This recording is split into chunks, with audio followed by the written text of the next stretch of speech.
Setelah Warakah bin Naufal meninggal dunia, wahyu yang baru saja turun kepada Nabi Muhammad Shallallahu Alaihi Wasallam justru berhenti untuk sementara waktu.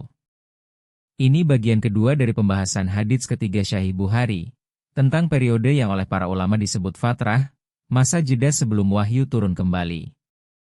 Berapa lama sebenarnya wahyu terhenti? Para ulama berbeda pendapat. Menurut riwayat dari Syafi'i yang dikuatkan Ibnu Ishaq, masa jeda ini berlangsung selama 3 tahun. Sementara menurut Imam Baihaqi, masa jeda ini hanya 6 bulan. Ibnu Hajar menjelaskan, Nabi menerima wahyu lewat mimpi pertama kali pada bulan kelahiran beliau sendiri, yaitu Rabiul Awal, ketika usianya 40 tahun. Sedangkan wahyu dalam keadaan sadar, yaitu peristiwa Iqra di Gua Hira, turun pada bulan Ramadan. Yang menarik, Ibnu Hajar menegaskan, terputusnya wahyu selama 3 tahun itu bukan berarti malaikat Jibril sama sekali tidak pernah muncul kepada Nabi. Yang benar, hanya turunnya Al-Quran saja yang diperlambat, sampai akhirnya turun surat berikutnya. Bahkan ada pendapat dari Asy-Syafi'i yang menyebutkan, selama periode itu Nabi justru ditemani oleh malaikat Israfil selama 3 tahun yang mengajari beliau, sebelum akhirnya malaikat Jibril datang menemani dan Al-Quran mulai turun berkesinambungan selama 20 tahun berikutnya. Sekarang, bagaimana ceritanya wahyu bisa turun kembali? Ada riwayat dari Jabir bin Abdullah Al-Ansyari yang menceritakan langsung dari Rasulullah.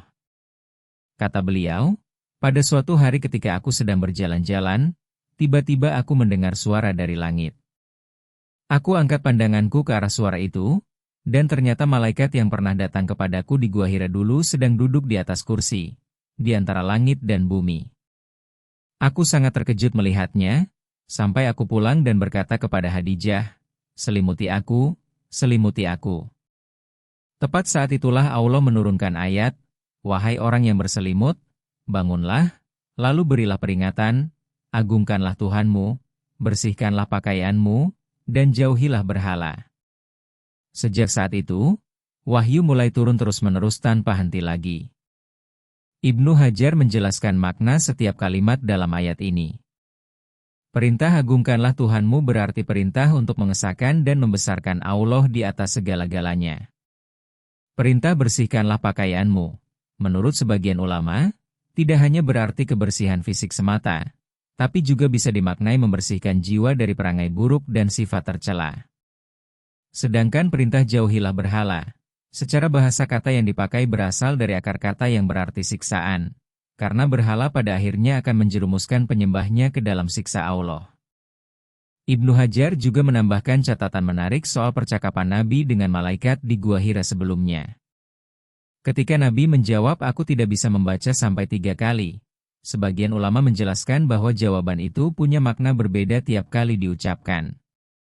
Jawaban pertama menunjukkan penolakan, karena Nabi memang belum pernah belajar membaca. Jawaban kedua menunjukkan ketidakmampuan yang sesungguhnya.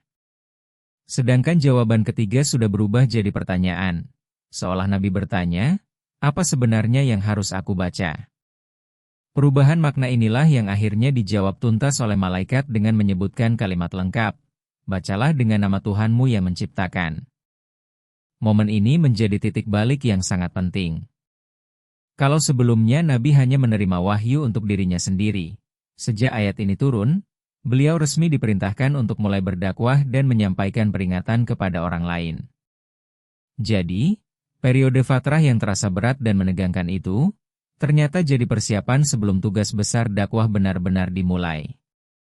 Di bagian ketiga nanti, saya akan bahas pelajaran-pelajaran penting yang bisa kita ambil dari keseluruhan kisah hadits ini, termasuk kenapa Khadijah begitu istimewa dan apa hikmah dari masa jeda wahyu itu untuk kehidupan kita sekarang. Subscribe supaya tidak ketinggalan bagian penutupnya.